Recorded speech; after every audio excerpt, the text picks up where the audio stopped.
औरत का शरीर, विशेष रूप से उसके योनि और स्तन, पुरुषों के आकर्षण का ऐसा केंद्र होते हैं जिनके लिए पुरुष कुछ भी करने को तैयार रहते हैं।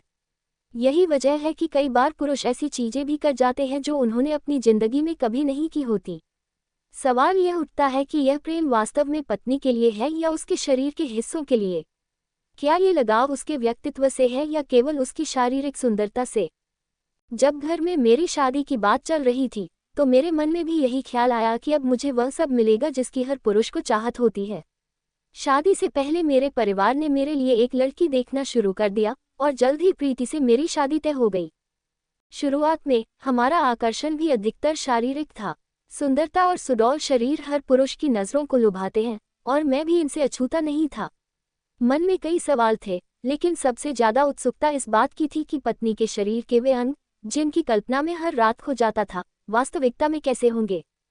शादी के बाद सब कुछ अच्छा चल रहा था और धीरे धीरे प्रीति से मुझे प्रेम भी हो गया। लेकिन मन में यह सवाल अब भी बना रहता था कि मेरा प्रेम वास्तव में प्रीति से है या उसके शरीर से।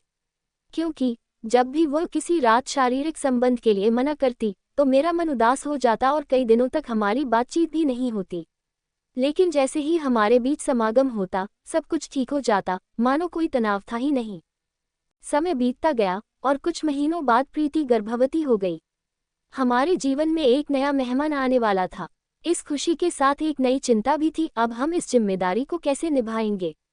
इसी बीच डॉक्टर ने बताया कि प्रीति की डिलीवरी सामान्य तरीके से नहीं हो पाएगी और ऑपरेशन करना पड़ेगा।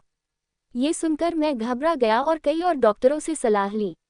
अंततः ही तय हुआ कि थोड़ी कठिनाई होगी, लेकिन सामान्य प्रसव संभव है और यह बेहतर रहेगा। 9 मार्च को प्रीति को अस्पताल में भर्ती किया गया। प्रसव का समय नजदीक आ गया था, लेकिन प्रसव के दौरान अचानक प्रीति की हालत बिगड़ने लगी। उसका ब्लड प्रेशर गिरने लगा और वह होश खोने लगी।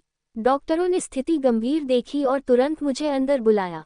डॉक्टर ने कहा, एस्टरिस्क, आपको अपनी पत्नी को हौसला देना होगा ताकि वह इस कठिन समय को पार कर सके। एस्टरिस्क एस्टरिस्क मैंने उसके पास जाकर उसका हाथ थामा। वहां मेरे सामने मेरी पत्नी नग्न अवस्था में लेटी हुई थी, उसकी योनि खुली हुई थी और बच्चे का सिर बाहर झांक रहा था। ये वही स्थान था जिसे मैंने हमेशा केवल शारीरिक सुख की नज़र से देखा था। लेकिन उस पल में सब कुछ बदल गया। वह वही अंग था जिसने मेरे मन में हमेशा आकर्षण पैदा किया था, लेकिन आज वही अंग मेरे बच्चे को जन्म देने का माध्यम बन रहा था। जब बच्चा बाहर आया तो उसे तुरंत मां के स्तन से लगाया गया ताकि उसे पहली गर्माहट और सुरक्षा मिल सके। यही स्तन, जिन्हें पुरुष अक्सर केवल आकर्षण की नज़र से देखते हैं, अब एक शिशु के लिए जीवन का आधार बन गए थे। उस रात ने मेरी सोच बदल दी। मुझे एहसास हुआ कि मेरी पत्नी ने इस दर्द और कष्ट को सिर्फ इसलिए सहा ताकि हमारा परिवार आगे बढ़ सके। उस क्षण मैंने समझा कि मेरा प्रेम उसके शरीर से नहीं बल्कि उससे है।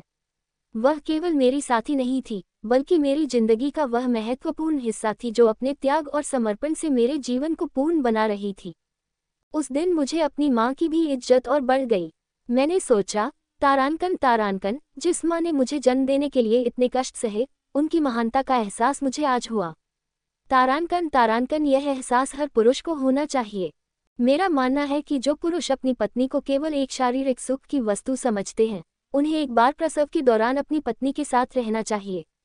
उस पल में उन्हें समझ आएगा कि स्त्री का शरीर केवल आकर्षण का स्रोत नहीं है, बल्कि जीवन देने का पवित्र माध्यम है।